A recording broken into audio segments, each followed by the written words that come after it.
վայրկյան։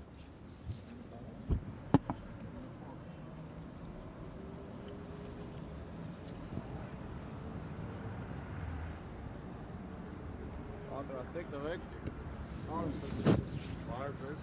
սիրելի գործընկերներ, բարև ձեզ, սիրելի ունկնդիրներ։ Այսօր մենք հավաքվել ենք այստեղ Հայաստանի Հանրապետության կառավարության շենքի առաջ, որպեսզի հակիրճ արձագանքենք 3 տեղի ունեցած շատ մի կարևոր իրադարձության Հայաստանի Հանրապետության վարչապետի կողմից հայտարարված կենսաթոշակների բարձրացմանը, որից բոլորը տեղյակ եք։ Նախ մենք ուզում ենք առիթից օգտվենք եւ շնորհավորենք մեր բոլոր կենսաթոշակառու հայրենակիցներին, ավելի քան կես միլիոն մեր հայրենակիցներին, առ այն, որ նրանց պայքարը, վերջի կես տարի տևած պայքարը, վերջապես սկսում է իր առաջի արդյունքները տալ։ Ես ձեզ հիշեցնեմ, որ նախորդող 7 տարիների ընթացքում իրենց կենսաթոշակը այդքան չէր բարձրացել, ինչքան այս մի որոշման արդյունքում, եւ սա հետեւողական պայքարի արդյունք է, որի հետ կապված ուզում եմ մեր հայրենակիցներին շնորհավորել։ Երկրորդը, ես ուզում եմ հիշեցնեմ, որ մենք հայակվեն այս նախաձեռնությունը սկսել ենք դեռևս սեպտեմբեր ամսին, խոսել ենք նրանից, որ մեր երկրում կենսաթոշակները անթույլատրելի ցածր են, անհիմն չհիմնավորված ցածր են, որ բյուջետային ռեսուրսները ծախսվում են բազմաթիվ քաղաքական չհիմնավորված նպատակների վրա, փոխանակ օգտագործվեն մեր բազմահազար քաղաքացիների բարեկեցությունը լավացնելու համար։ Դրան ի պատասխան գործող կառավարության ներկայացուցիչները, վարչապետը, սոցիալական ապահովության նախարարը մեր շատ բնական պահանջները անվանել են պոպուլիզմ, անվանել են հիբրիդային պատերազմ իրանց վարչախմբի դեմ, որը ընդհանրապես շատ ծաղրալի է, հայտարարել են բազմիցս, որ կենսաթոշակները բարձրացնելու իմաստ գոյություն չունի, որ կենսաթոշակառուները այդ գումարը չեն կարող ծախսել բոլոր դեպքերում, որ սա այս ամենը պոպուլիզմ է եւ անիմաստ է եւ այլն, եւ փառք Աստծո այդ անհեթեթ կուրսը, որ իրանք որդեգրել էին, վերջապես 3 եկավ իր տրամաբանական ապարտին, երբ որ իրանք ընդունեցին այն ինչ որ բոլորիս համար ակնհայտ էր, որ մեր երկրում կենսաթոշակառուները բացարձակ իրավազուրկ, ստորացված վիճակում էին ապրում եւ նրանց խնդիրները պետք է սկսել լուծել։ Դրանով հանդերձ մենք համարում ենք, որ այս քայլը ոչ միայն ուշացած է, այլև բացարձակ կիսատ պռատ է։ Հիշեցնեմ, որ մենք պահանջում ենք, որ կենսաթոշակները պետք է բարձրանան առնվազն 50%-ով եւ նույնիսկ 50% բարձրացումը բավարար չէր, որովհետեւ նույնիսկ 50% բարձրանալու դեպքում օրինակ նվազագույն կենսաթոշակը չէր հավասարվելու նվազագույն սպառողական զամբյուղին։ Հայաստանում նվազագույն սպառողական զամբյուղը 80,000 դրամ է հիմա,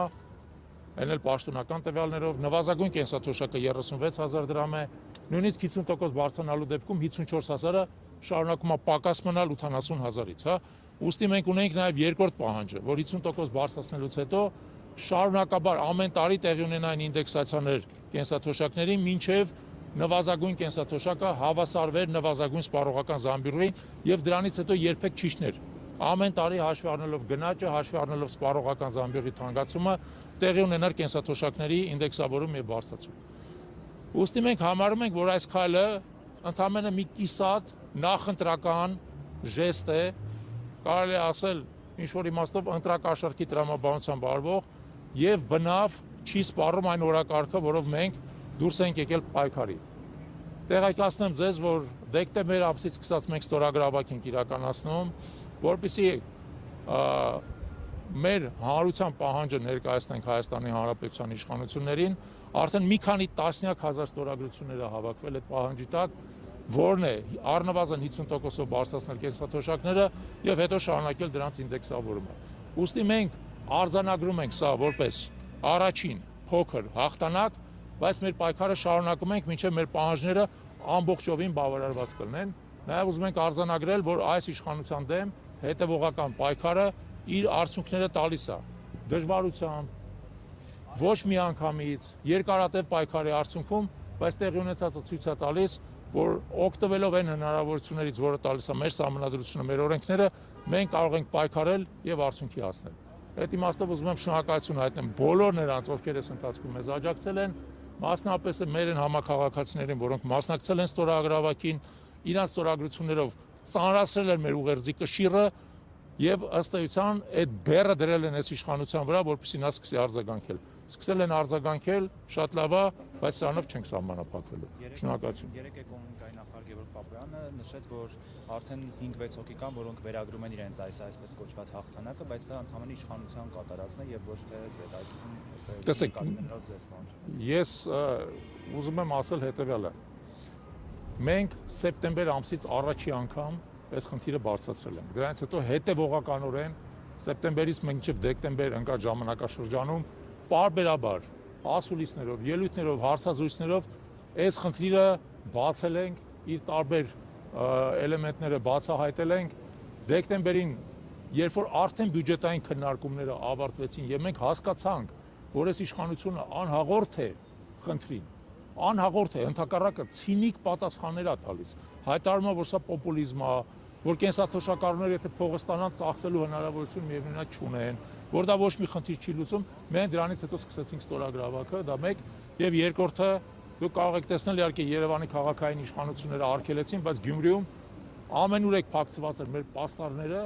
այն պահանջով, որի մասին ես նոր ասացի, այսինքն 50% ավելացում եւ դրանից հետո ինդեքսավորում։ Այդ պաստառները մինչեւ հիմա էլ կան եւ դա ցույց է տալի, որ խնդիրը նրանում չի, թե սա ում հաղթանակն է, սա մեր քաղաքացիների հաղթանակն է։ Եվ սա այս վարչախմբի պարտությունն է, որովհետեւ նա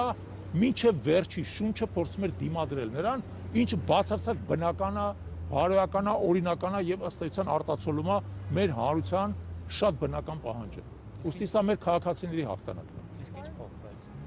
Քանի որ Նիկոլ Փաշինյանը ասում էր, հա, որ արդեն իսկ այս հետ վճարային համակարգը քեշբեք այսպես ասած բարձրացում է եւ ամեն կերպ արդարացում են, որ չի կարող այսպես թոշակը բարձրանալ։ Ինչ փոխվեց։ Տեսեք, այս իշխանությունը հաճախ ապրում է իր պատրանքների դաշտում եւ փորձում է իր գլխում ծնված ըստ էության աղճատված սխեմաները պարտադրել հասարակությանը։ Փորձեց դա էլ պարտադրել, որ օրինակ ենթադրենք հետվճարները դա կենսաթոշակների բարձրացում է։ Այն դեպքում, երբ որ կենսաթոշակառուների ծախսերի զգալի մասը ոչ մի հետվճար չի ենթադրում։ Ուստի եթե դա նույնիսկ բարձրացում է, ապա չնչին 1000 դրամ կամ 2000 դրամ։ Մարդիկ համոզվեցին դրանով եւ այսպես ասած այդ սուտը, այդ կեղծ սխեման, որով փորձում են մարդկանց կերակրել, պարզապես իրան սպառեց եւ այս իշխանությունը ընտրություններից տարածորեն 3 ամիս առաջ հասկացա, որ կենսաթոշակառուների հսկայական բազմությունը գալու է եւ իրանց դեմ է քվեարկելու։ Այն ինչ իրանց համար սարսափ է, որտեղ իրանք համարում էին, որ կենսաթոշակառուները միևնույնն է կգան տարբեր նկատառումների ձեռնելով կքվեարկեն այս վարչախմբի օգտին։ Չենք քվեարկի հիմա էլ նույնիսկ այս ամեն ինչ հետո չենք քվեարկի, որովհետեւ մարդիկ տեսնում են, այս կեղծիքը, այս խաբեությունը տեսնում են, որ իրանց փորձում են ընդամենը ընտրակաշարք առաջարկել։ Չեն վերցնելու ընտրակաշարքը, վերցնելու են այն ինչ որ իրանց օրինական հասանելիքն է եւ դեմ են քվեարկել։ Պարոն Չալավյան, դուք ձեզ կողոպտուած չեք զգում, որ նրանք փաստորեն ձեր ծրագիրը վերցրին եւ հիմա ծառայեցնում են իրենց նախընտրական քարոզարշավին։ Բացարձակ, ես կարծում եմ, որ տեսեք, մենք ընդհանրապես մեզ կողոպտված ենք զգում, որ մեր ծնողները, որոնք 40 եւ ավել տարիներ աշխատել են մեր երկրի բարեկեցության համար, այդ բարեկեցությունից այսօր մասնաբաժին չունեն։ Այդ դրանով ես կողոպտված եմ զգում, որովհետեւ ես ու իմ նման շատ միջին տարիքի մարդիկ ստիպված ենք մեր ծնողների նյութական բոլոր կարիքները ինքնուրույն հոգալ։ Այդ դրանով ես ինձ կողոպտված եմ զգում։ Ես ինձ բավարարված կզգամ այն ժամանակ, երբ որ մեր բոլորի ծնողները կապրեն եւ երբ որ մենք էլ դառնանք այդ տարիքի, բնականաբար ապրեն բարեկեցիկ կյանքով, որպեսզի իրանց բարեկեցությունը ապահովված լինի իրանց վաստակով եւ իրանց պետության հոգացությամբ։ Այդ ժամանակ ես իրանց բավարարված կզգամ։ Լավ, խոսքը փոխանցեմ իմ գործընկեր պարոն Կամենդացյանին, խնդրեմ։ Հարգելի քաղաքացիներ եւ